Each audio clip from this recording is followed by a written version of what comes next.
The Gold Rush Town of Black Rock, A Secret History. Prologue, The Death of a Sizzy, 1893. The year is 1893. A cruel, biting wind whips through the high passes of the Colorado Rockies. But it's not the cold that has the few remaining men of Black Rock frozen stiff. It is the silence. The Denver Panic has struck. President Cleveland repealed the Sherman Silver Purchase Act, and the silver market is dead. The lifeblood of this town, which had pumped millions into the nation for 30 years, is instantly drained. Black Rock, the once mighty Queen of the Rockies, is a ghost. A train hisses on the narrow-gauge tracks, a wounded beast preparing its final descent to Denver. On the platform stands the town's most powerful man, Silas, the Baron Thorne. His silk coat is a grotesque contrast to the dust and despair. He does not look back. He arrived a lawyer with a scheme and leaves a millionaire, his conscience buried deep in the abandoned shafts. Watching him from the edge of the central square is Ah-Lun. He is the last Chinese laundryman left, a ghost in a ghost town. He never sought gold, only the quiet work of water and steam. And in doing so, he washed the shirts of the barons and the men they crushed. Clutched in Ah-Lun's hand is a worn, leather-bound ledger. It's filled not with figures of profit, but the meticulously recorded sins of Black Rock. This journal contains the real, true history. It is not a heroic story of grit and discovery. It is a saga of stolen land, ruthless murder, and the secret corruption that truly built the American West. Act 1. The Fever and the Frontier, 1859 to 1865. The Promise and the Lie. The contagion of gold fever arrived in 1859. Men streamed across the plains in canvas-covered wagons, bearing the defiant slogan, "Pikes Peak or Bust." Initial strikes were easy. Surface-level placer gold could be found in the streams, but the free gold ran out quickly. This forced a sudden, cold realization that the real wealth was deep within the quartz rock veins. This required expensive lode mining, and that meant the power would shift instantly from the individual prospector to the organized capitalist. The arrival of the dreamers. Ah-Lun arrived from the California gold fields. He knew the richest claims were never for the Chinese. He saw opportunity in providing a vital service. He set up his tiny laundry near the muddy creek. He never prospected, but his open shop made him an indispensable, silent observer. In his ledger, he began noting the names of claim jumpers, the price of a stolen horse, and the whispers of organized violence used to drive out the indigenous Ute and Cheyenne bands. Silas Thorne arrived in 1860, not with a shovel, but with a trunk full of legal papers. A ruined New England lawyer, he saw the chaos as a vacuum waiting for control. He instantly bought up the best lode claims, organized the Black Rock mining syndicate, and began strong-arming the disorganized miners. He understood the future belonged to the men who could finance the stamp mills and smelters. Jed Stone was one of the early prospectors, a veteran of the bloody pre-Civil War conflicts. He came west seeking peace, but the rising violence forced him to step up. When Black Rock officially incorporated, Jed was appointed the first official sheriff. He was an idealist carrying a heavy badge, but he quickly realized his every decision was undermined by Thorne's money. The first sin. Thorne's syndicate needed clear titles for their land.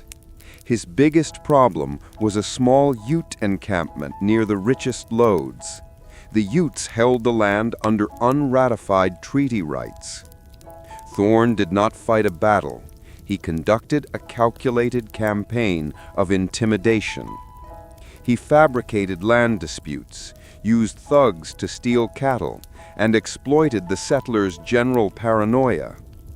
In the winter of 1864, Thorne hired former military deserters to forcibly clear the encampment. The operation resulted in bloodshed and the total displacement of the Utes. Jed was powerless. He was forced to write an official report recording a lie, that the Utes had voluntarily withdrawn. The syndicate had their land. This, the first sin of BlackRock, was meticulously recorded by Ah-Lun. He noted the dates, the names of the deserters, and the payoff price for the witnesses' silence.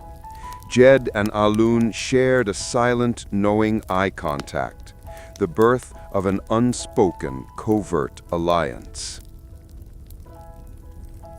Act 2. The Silver Standard and the Shadow Economy, 1870 to 1890. The Great Rake. The true transformation of BlackRock came with the silver boom in the 1870s. Vast reserves of high-grade silver ore were discovered deep underground.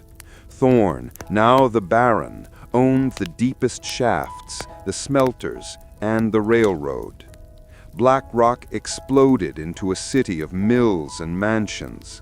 Thorne's opulent home, Thorne's Folly, overlooked the shantytown where his workers lived.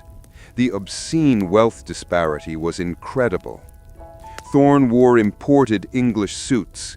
His miners suffered from miners' consumption, silicosis, due to poor ventilation, often dying before the age of 40. The brutality of the load. The harsh conditions fueled the rise of the Western Federation of Miners, WFM. They held clandestine meetings, demanding the universally demanded 8-hour day and safer conditions. The flashpoint came in 1886 at Thorne's Queen Lode mine. Thorne refused to negotiate and hired the notorious Pinkerton National Detective Agency to break the strike. The Pinkertons used infiltration, intimidation, and ultimately violence. A major confrontation resulted in a Pinkerton agent firing on unarmed mining workers, killing a young man. Jed, the sheriff, was perpetually caught in the middle. He was forced to arrest both the Pinkerton agent and the WFM leader for inciting a riot, a politically neutral move that satisfied no one. Ah-Lun's ledger deepens. Ah-Lun's laundry became the true courthouse of BlackRock. He noted the bribes paid to politicians and the names of superintendents who ignored safety laws. The most damning entry detailed the Mine No. 4 disaster in 1888, where a catastrophic shaft collapse killed a dozen men. The official inquest ruled it an act of God, but Ah-Lun's notes, gathered from the bloody, dirt-caked clothing he washed, confirmed that Thorne's foreman had been warned 3 times about the bad timbers, but was ordered to keep the shaft running for profit. Ah-Lun knew the names of the victims, the foreman, and the exact payoff amounts given to the widows. The architect of ruin, the BlackRock fire. The height of Thorne's ruthlessness culminated in the Great BlackRock Fire of 1890. Officially, it began in a saloon kitchen. Unofficially, as Ah-Lun's ledger confirmed, it was arson. The fire strategically leveled a section of town that held key business rivals, allowing Thorne to acquire their claims through insurance fraud.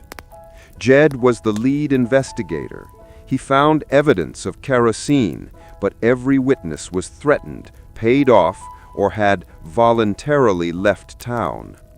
When Jed finally presented his evidence, a small, singed can, it vanished from his office overnight. Jed realized the system he fought to protect had finally beaten him. It was then he sought out Ah-Lun.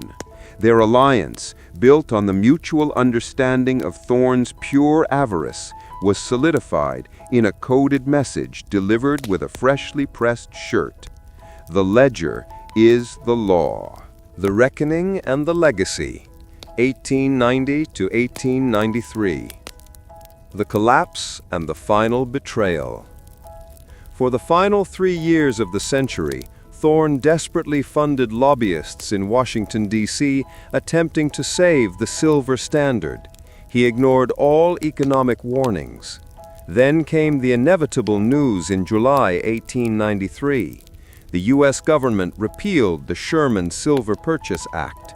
The silver market plunged.